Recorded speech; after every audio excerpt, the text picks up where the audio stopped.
Read about the things that happen throughout the world. Don't believe in everything you see or hear. Read all about it. Read all about it. News of the world. News of the world.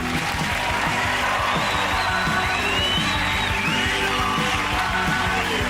News of the world. News of the world. Hello and welcome to Mock the Week. I'm Dara O'Brien. The news this week. Home Secretary John Reid remains under pressure for his prison sentencing policy. For instance, this week a paedophile was set free who 3 months ago might have gone to prison. Oh well, swings and roundabouts.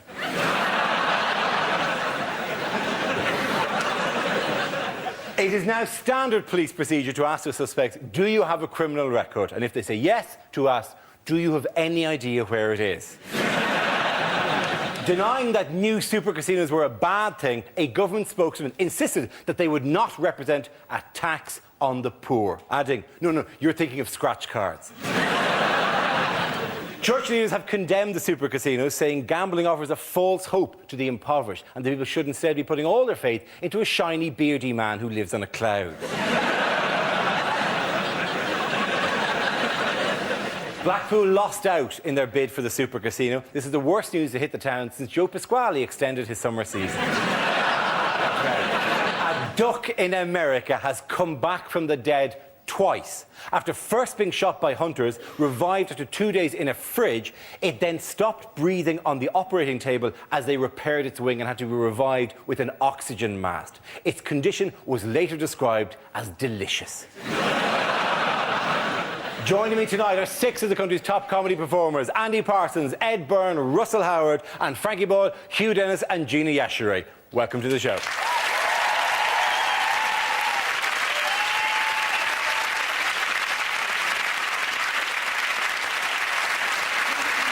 Our first round is called Headliners. Here's a picture of this week's top tabloid target, John Reid, with some cabinet colleagues. But what does RIPS stand for?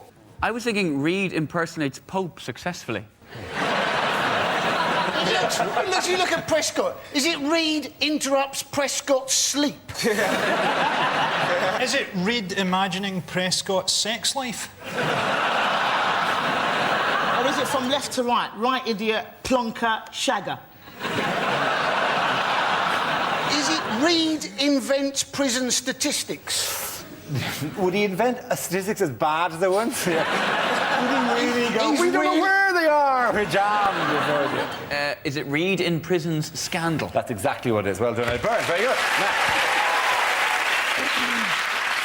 Now, the answer I was looking for was Reid in prison's scandal, although, frankly, shambles or shock would have worked just as well. It refers to the latest problems at the Home Office, with the prisons at bursting point. The Home Secretary is being criticised for requesting softer sentencings to ease overcrowding, on top of his department's failure to keep track of hundreds, literally hundreds, of serious offenders.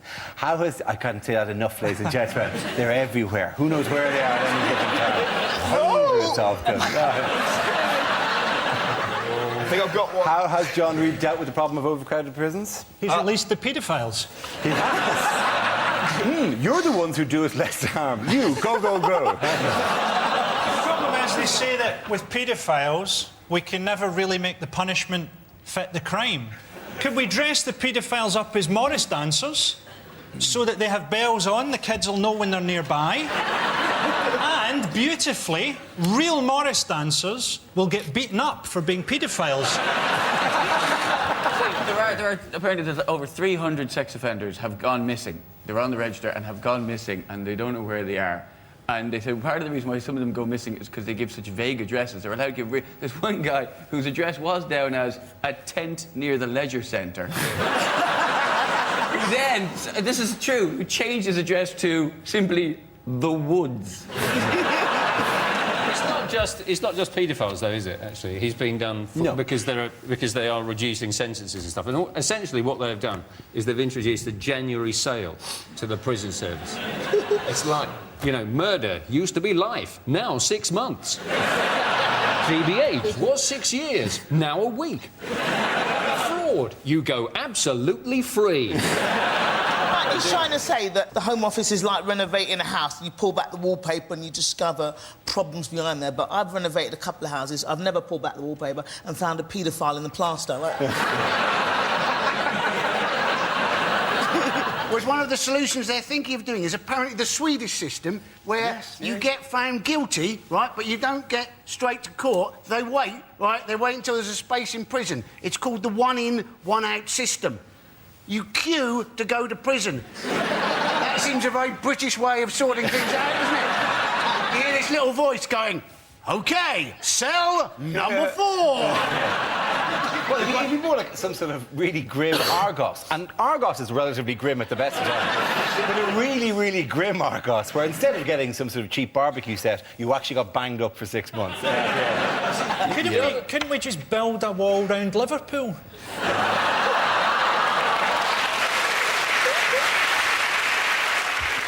You could, of course, take the Northern Ireland example, because your prison, the reason that you don't have any space in prison is that you imprison so many people. The rate of imprisonment in this country is the highest in Western Europe. Yeah, do you notice that? No, because as a counter-example, in Ireland, it's half the rate of Where in imprisonment. Ireland, where you haven't lived for years. If If you don't like it, Darren, go back. You know. The fact that Ireland has a low rate of imprisonment is not in any way related to the fact that I'm not there. Right? If I was still there, it wouldn't shoot up. Like I wouldn't be forcing people into jails. No. But when you say you mean you British people as opposed to you who live here. Because if it's you who live here, it's we who live here. You know, we who live here taking their jobs. Let's not. You're making us all look bad. I'm sorry for blowing your cover, Paddy. Right? Well, anyway, the point is, in this country, all of us. Not Nigerians. Not the Nigerians. They're not involved at all in this situation. You right? people. Right? Everyone bar the Nigerians, right? more people are put into jail in this country than anywhere else in Western Europe. Whereas in Northern Ireland, interestingly, the rate is around about half that, right? What they've done brilliantly in order to free up space, they've simply declared everyone a political prisoner and let them out. So what you should do is declare war on Nokia, say, right? And anyone who steals a mobile phone is a prisoner of conscience and should be allowed out, right? It is a purely financial thing, really, isn't it? That is essentially the problem here with prison services, that it's too expensive and, you know, there isn't the money for it. So what they should do is put cameras in the prisons and broadcast it as a reality TV show. You'd make a fortune. I'm a criminal, let me out of here. You know? And there's extra deterrent, isn't there, for them not actually escaping, because if they do escape, they'll be interviewed by Davina McCall. Not a bad idea. What new initiatives are the Home Office coming up with then? They've got an initiative, haven't they, to do a database of people's shoe prints. People's shoe prints, yeah. Which isn't as daft as it sounds, because from a shoe print, they can tell what size you are, they can tell what height you are, what weight you are, and various other stuff about you, which is why, when I'm doing a crime, I always wear high heels and carry a bowling ball. If you were a burglar, surely, just before you commit the crime, you just got to pop on novelty slippers and you're fine. Do you know what I mean? Like, who are we looking for? Looks like a Gruffalo. It's another clown. Exactly. Why are so many clowns committing crime? They've just got a database full of Nike trainers and, like, OK, so burglars are wearing Nike trainers and maybe the odd pair of Reebok Classics. I mean, you can easily guess without the need of a database. He was probably wearing a Burberry cap and a Sovereign. What is it? The database, Gina, isn't to work out what kind of shoes criminals wear. That's not the major interest. It's not like there's a massive marketing opportunity But all here. they're going to have is a If we could database only of find Nikes. out what toothpaste they use. This is our audience. We've got to go after the criminals. Do you think the fact that Nike trainers are the most popular shoe for burglars, which they are, aren't they? It's like 80% of Nike. Has that got anything to do with the slogan, just do it? OK, I'm going to wrap that round. Ladies and gentlemen, at the end of that round, the winners are Gina, Hugh and Frankie.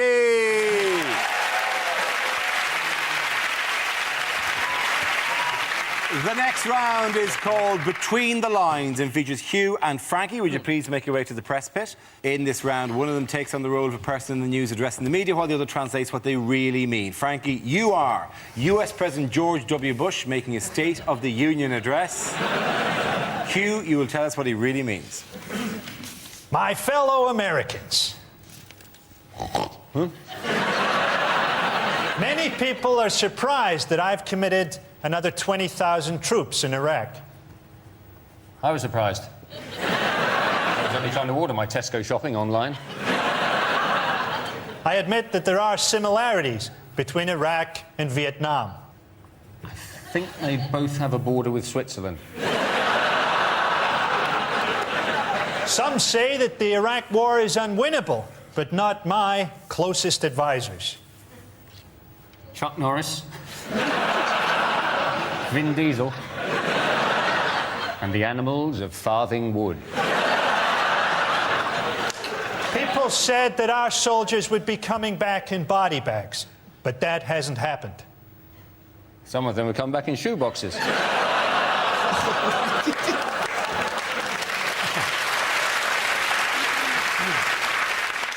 Thanks to me, the war on terror will be won. By Al-Qaeda. Soon the world will be a much safer place. I'm retiring in 18 months. I remain firmly opposed to abortion. Even though I'm a great advert for it. Well done, Hugh and Frankie.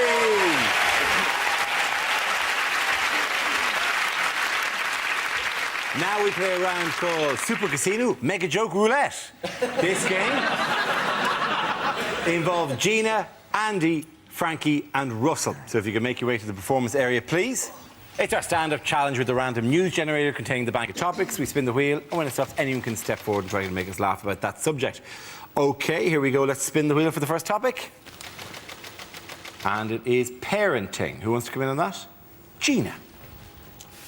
I'm not a big advocate of parenting. You can obviously tell I haven't got kids. I love kids, I just love holidays a lot more, that's all. Because kids are expensive, they're expensive. Christmas has gone, I'm glad it has, because kids do not believe in Santa anymore. But then having said that, I didn't believe in Santa either, but that's because my mum's Nigerian. There was no way she was going to let a fat white man take the credit for all her hard work. Yeah, that's it.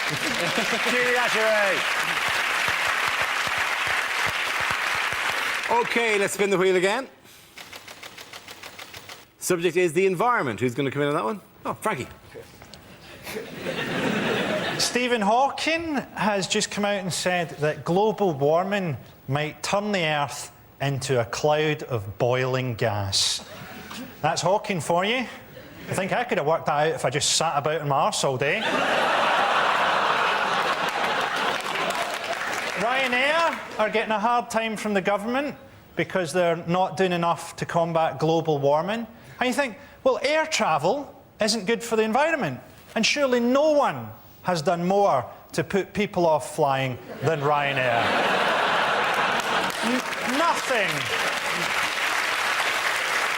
Nothing punctures that James Bond image quite like being sold peanuts by a stewardess who looks like she survived Hiroshima. There's no way that Ryanair are as big a polluter as China, although Ryanair do have a worse record on human rights. Thank you very much, Frankie Boyle. OK, that leaves us with the entire other side of the room, Andy and Russell. Let's spin the wheel. The next topic is the body beautiful. Who wants to come in on that? We come in all shapes and sizes, don't we? Like, good example, my mum has recently joined an under 5 foot club, you know. I'm not lying, you haven't seen a prettier sight until you've seen a load of tiny ladies sat around a table, their feet barely touching the floor. Sat there, because they're all under 5 foot, convinced they've got the same things in common. They haven't, right? The only thing they've got in common, when you hoover near them, they don't have to lift their legs. That's pretty much it, right? There's a really amazing old lady there called Sue, who's about 80, and she's got a prosthetic hand. Now, we got chatting, right, and when she first went to school, the state of prosthetics was so poor, she actually went to school with a full-size man hand. As if your first day at school isn't terrifying enough. We're going to get bullied. There's your hand. You'll grow into... What do you mean I'll grow into it? I'm a little girl, I'm not Gordon Banks. What's that? Lady Russell Howard.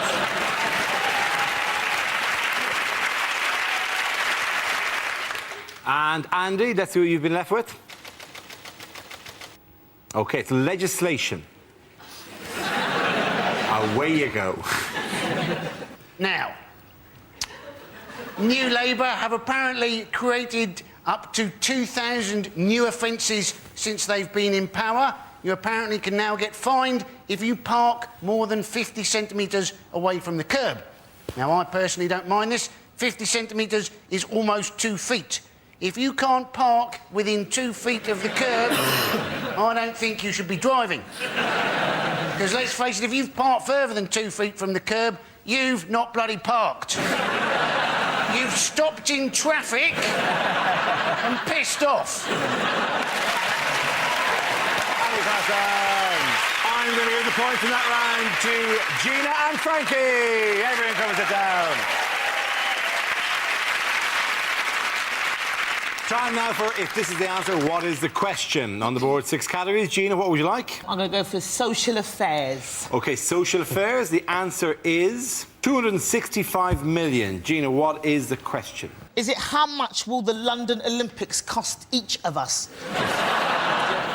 Is it how many viewing figures would Top Gear have got if it had been Jeremy Clarkson who had apparently been involved in a serious crash? Is it how many ways could a dyslexic spell onomatopoeia? Is it what is the current chart position of Peter Andre's Drum and Bass Christmas? Tell you what, is it how many times did I say as a kid, bird's eye potato, waffles, they're waffly versatile? Is it Sylvester Stallone's final movie will be called Rocky Watts? According to the Daily Mail, how many Polish people are living in Hammersmith? How much money would the BBC have to pay Tom Cruise if I made the joke I'd like to make about him and John Travolta?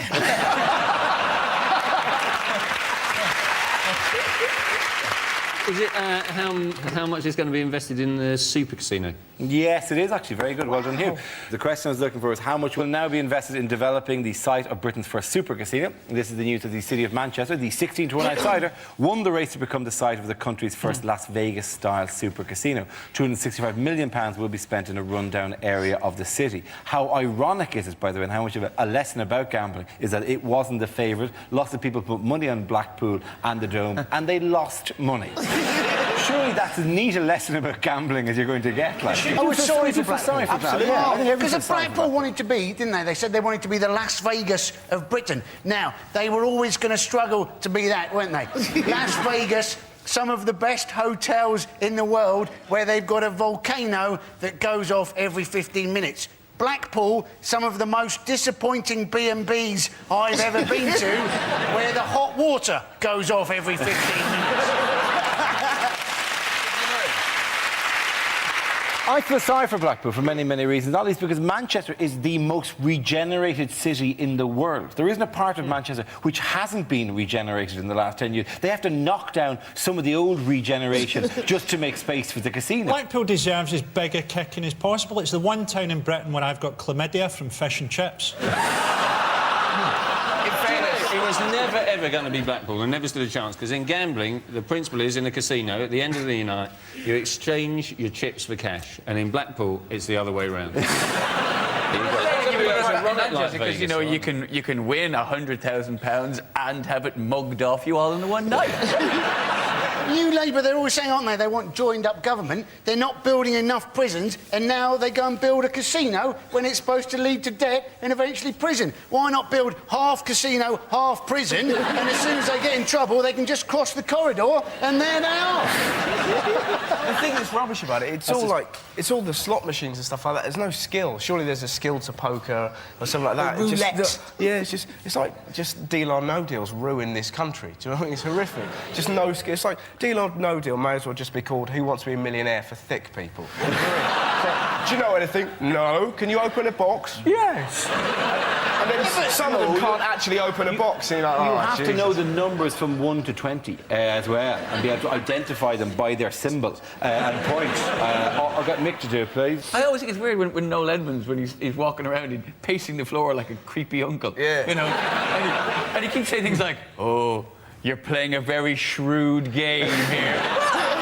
I'm very shrewd. I'm pointing at a box going, "Open that one." Oh, you shrewd man.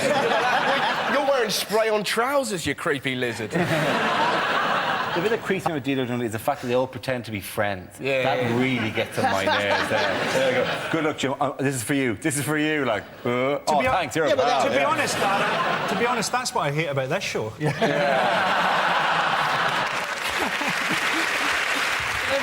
The other part of the gambling. I asked him to be godfather to my child. That's what's funny about that line. I think, you know, super casinos are terrible because, I mean, people are too vulnerable to cope with this. I mean, people in Britain are addicted to eBay. How are you going to cope with £1 million prize money if you're up till 3 in the morning trying to buy second-hand pyjamas? Rowan Williams, the Archbishop of Canterbury, said that the casinos will contain imprisonments of the soul, which sounds cool. Right in the middle of the casino, there's a soul prison of some description, like that thing in Superman 2. It's a hologram of James Brown. Welcome to the soul prison.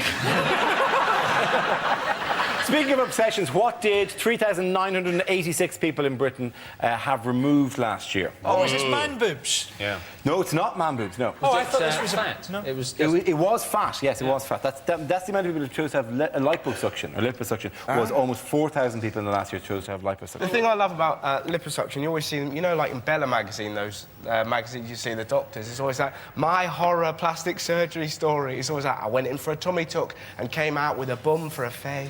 It really is a bit odd, though, that men... I mean, it surprised me that so many men did it. It was about 5% of these people were blokes. Yeah. And that really surprised me, because I would have thought a major difference between the sexes is that women are generally worried about how they look. And men, even the Elephant Man, probably woke up in the morning, looked in the mirror and went, yeah, looking good. In fairness, It's just not... It doesn't happen. No, you know, in fairness, he went, yeah. yeah, Looking good. killer. I'm no looker, but I'm funny. Your man good. boobs. Having your man boobs done is a very sort of decadent kind of stage to get to, though, isn't it? That's why when I had mine done, I donated them to an African transsexual. Very kind of you. The man boob statistic, just so there were 90,000 instances of cosmetic plastic surgery that go on during the year. There are 177 moobs, right? All the papers ran. Well, 177 moobs? no, 354 moves, I Okay. suppose. Okay. 177 operations to remove the moves. these- like, there was like one guy went, just do that one. What Leave about that this one? What are we supposed to do here? Doink, doink, doink. That's lovely. Doink, doink, doink, actually, doink, rather. doink. I wasn't a good pig noise. Anyway, so... These statistics, though, they all come, don't they, from the British Association of Aesthetic Plastic Surgeons. Now, given their major thing is to do with breast surgery, isn't brilliant that the abbreviation for them is BAPS? That is fantastic, isn't it? The statistics of this week were that all types of plastic surgery went up significant numbers of percentage points, except for one, which went Yes, down. I know Eyelid what that- surgery. Not eyelid I mean, surgery. what's that? What's the whole thing about eyelid surgery? I have no What the idea. hell is What's the that? one? I have no idea. I mean, Why are you asking me? I can understand, like, I don't know, maybe a bloke having more blokes having eyelid surgery. I can only imagine that they're having it done to keep their eyes open while their women are talking about commitment or something. Yeah. I really You've do never want to seen- get married, yeah. The only type of cosmetic procedure that's become less popular are having your ears corrected. Apparently, getting the things pinned back. Suddenly, no one wants to do that anymore. I've had that. Have you had that done? Yes, I was born with what they call bat ears. Nice of them. And I had them done, and the reason that my earlobes are so incredibly weird was that the stitches fell out, and the surgeon said, "Oh, you know, I'll have you back and I'll redo that." and he then died.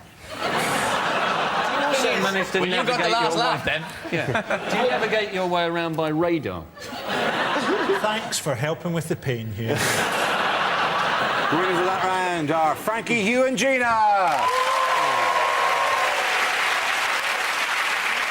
Now we come to our final quickfire round called Scenes We'd Like to See. This is for everyone, so if you could make your way over to the performance area, please. I call it ideas for scenarios we'd love to see, and the performers come in with their suggestions.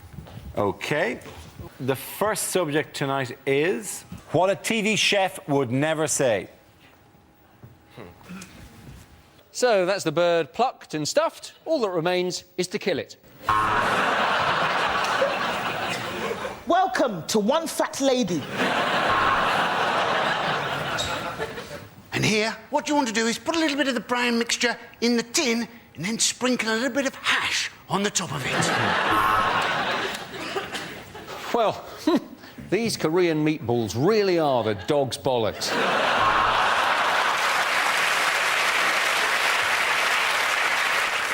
If you're wondering how to get the perfect skin on your parsnips, then you're mental.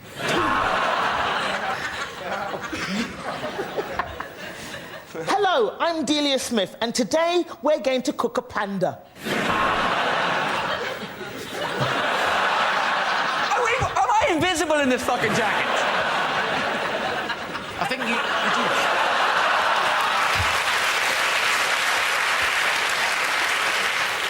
So, I've marinated it for half an hour, seared it for 15 seconds, and now I'm drizzling it on my buttocks. You just need two things to make this dish. What you need is a takeaway menu and a phone. Tonight on Russian Cookery, cyanide, polonium, and a crab stuffed with explosives.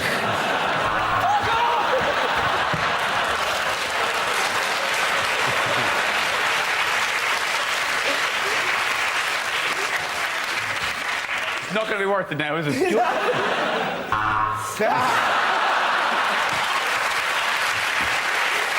The next topic is bad things to say at the opening of the new Wembley Stadium. Is it just me, or does it all feel a bit wobbly? Due to a double booking, England's first match is against Simply Red. Ladies and gentlemen, James Blunt!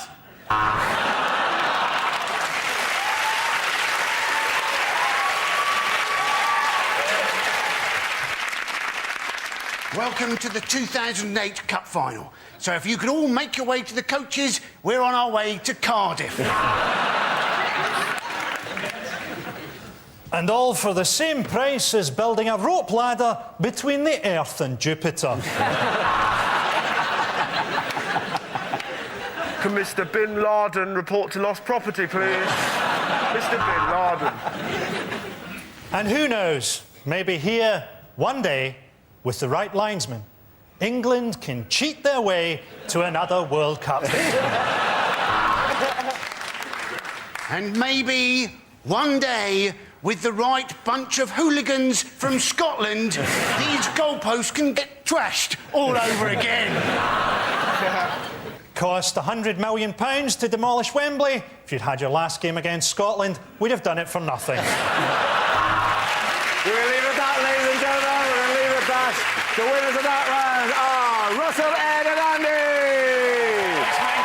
Everyone come back.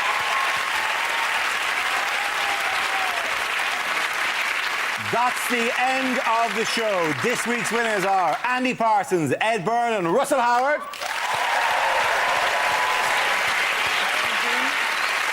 Commiserations to Frankie Moore, Hugh Dennis and Jeannie Ashery. Thank you for watching. I'm Darwin. Good night.